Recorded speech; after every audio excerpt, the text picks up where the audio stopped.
Welcome back mga lapatid dito sa J Christian Look TV. For today's video mga lapatid is nagpisa na yung ibon natin mga lapatid. So kung gusto nyo samahan, let's go.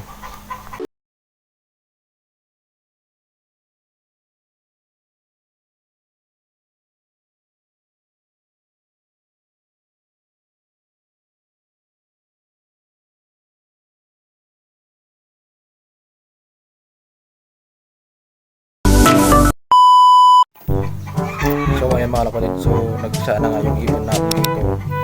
So may good news and bad news mga lapatid. Pero yung good news natin is mukhang alanganan pang maging good news yung mga lapatid dahil so namatay yung isang ibon natin. So yung kainakain natin dito is hindi na bubuhay, hindi nakaligtas sa kanyang shell.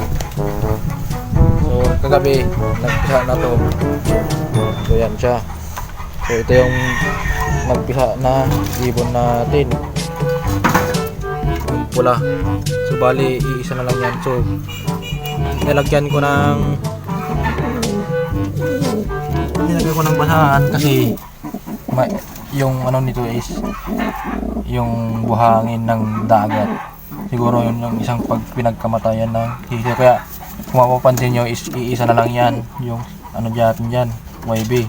So sinusurvive natin siya, baka mabusila pa siya, kaya yan mga lapatid. So sinusurvive natin yan para nang sa ganun is meron tayong maisurvive kahit isang ibon lang dito sa pula natin, dahil susubukan natin yung YB nyan paglaki nyan kung makaligtas nga yan. Kasi yung isa is nandito, ayun o. Ito yung isang ibon mga lapatid, isang YB. So hindi siya nakasurvive sa kanyang shell, hindi siya so yung pagtingin ko kanina, ito is hindi na humihinga, kaya binasag ko na yung shell niya. So yun, hinilip ko nga is namatay yung YB natin mga lapatid. So hindi nakahinga sa shell, so may na siyang lumabas sa shell niya mga lapatid. So yan yung YB. So itatapon na natin ito mamaya. So kaya sinisilip ko to, baka sakaling biglang magpipisa na rin, kaya yun, para nang sa nun is may survive din yung mga YB nito, para masuksukan natin ng pasuksok nila mga lapatid ng kompleto. Sayang naman kasi pag hindi kompleto yung pasuksok nila. Ayan, yung Taiwan natin, tapos yung unknown. Pero tatanungin ko rin yung linyada niyan mga lapatid. So yan o, namumulbos yung ibon natin o.